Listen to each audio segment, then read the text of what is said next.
In a world where people keep saying AI is the new Hollywood A-lister, how do you make sure it doesn't steal your lines and your lunch? Let's talk about how you can keep up, keep smart, and keep working as a voice actor in a world full of robots. Hey everyone, I'm Zieja, full-time voice actor for the last 10 years and founder of LearnVoiceActing.com. It's my job here to demystify the industry and empower you to start your voice acting journey today without asking for anyone else's permission.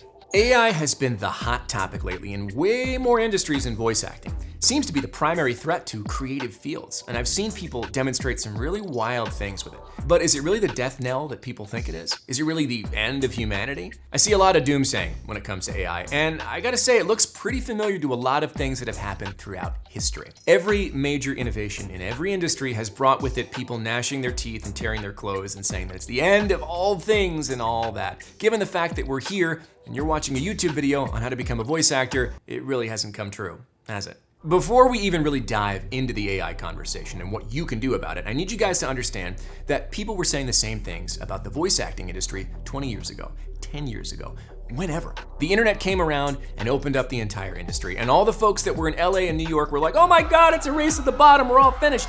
But it was just an expansion of the industry. I've talked about this in some of my other videos that I'll link below, but there have been plenty of situations in the past where simulation has come around and not destroyed an industry. The most prominent one I can think of being the music industry. Again, I'll link that below so you can kind of get a little bit of that perspective. But right now, I want to get into the specifics of how you can maneuver your career to make sure that you're prepared and flexible, that's important, when it comes to AI simulation. I'm gonna give you 3 pieces of advice on how to stay ahead of it all and make sure that you remain or become a valuable asset in the voice acting industry. Step 1, read your contracts. This is really part of a broader set of advice where I constantly tell actors to be careful about what kind of rights they give away to clients.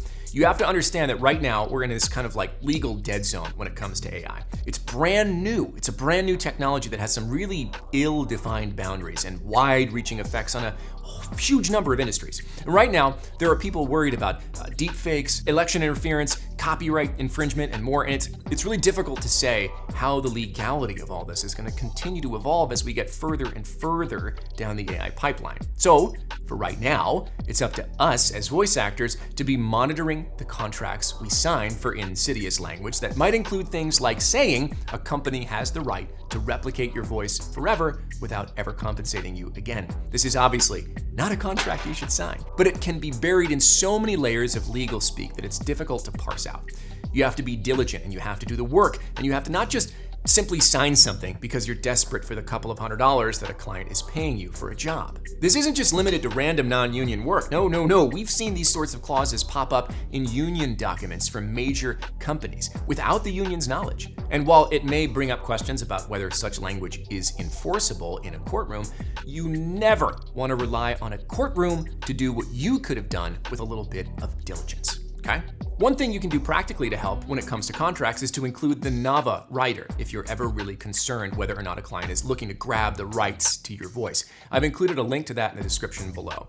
This rider is something you can attach to a contract that just assures that, by them signing it, the client agrees that they're never going to use your voice to train another AI model or replicate your voice without your permission. Again, everything is interpretable in a courtroom, but the more you can get settled before you have to sue somebody, the easier your life is going to be. You don't want to be in a legal battle for anything if you don't have to be. This is a great segue to the next tip I have for you now that I've mentioned the National Association of Voice Actors, or NAVA, who wrote the rider that I just talked about. And that second tip, find community. I talk all the time about how happy I am that the voice acting industry expanded from its 2 towers in Los Angeles and New York, but one of the side effects of that is that the community also gets disparate.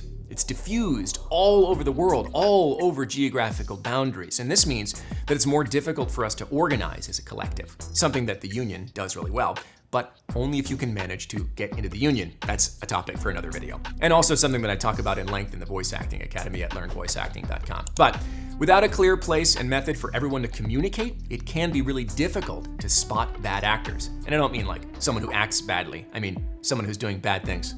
You get it. And then spread the word and then take collective action to make sure that those that are attempting to steal your voice don't have the opportunity to do so. This is one of the main reasons I established a Facebook group in association with my voice acting academy from learnvoiceacting.com. It's a place where we can disseminate information about lots of things, whether it's contract language, AI, other red flags in the industry. But it's not the only one out there, okay? There are many Facebook groups and other organizations, such as Nava, that you can join to keep tabs on the industry in a way that makes sense for you. It's important that you stay as plugged in as you can. Don't sleep on this, okay? A huge portion of the voice acting industry failed to follow the innovations of the internet in the early 2000s, and many of them no longer have careers because of it. Don't make the same mistake. Get involved, get smart, and let's rise together as a community of voice actors in this strange and uncertain world. The third tip I want to give you to make sure you stay ahead of any AI silliness is one that I alluded to at the very beginning of this video, and that is to focus on the things that you can control. You can't control technology. You can't control legislature except by being in community and contact your representatives when it's appropriate. But what you can control is how good you are behind the mic. You can control making sure that you're better than any robot that ever tries to take your job. And if we do get into a situation where you have the chance to make an AI model of your voice for fair compensation and license it appropriately, guess what? You need good data to make good models. There's a business structure in the future where you might have an AI model of your voice that's appropriately licensed, for which you're paid depending on how it's used and where. But in order for anybody to want to use your model, the base data has to be good. That means you need to keep working on your craft, keep working on your marketing, on your business acumen, all the things that make you as a voice actor desirable for a client. Even with AI modeling, that won't change. I hope you found this video useful and empowering. I always want you to feel like you have control over your own career and that you get to make the decisions that utilize your skills as a voice actor in the way that you want. If you found it helpful, I'd love if you threw me a like and a subscribe. Helps me keep the channel going, helps me educate the next generation of voice actors. And if you're feeling like you're ready to take the next step, I get a free ebook for you that I'll link below that tells you how to get into voice acting right now without anybody's permission from learnvoiceacting.com. Thanks, guys. Go get behind the mic.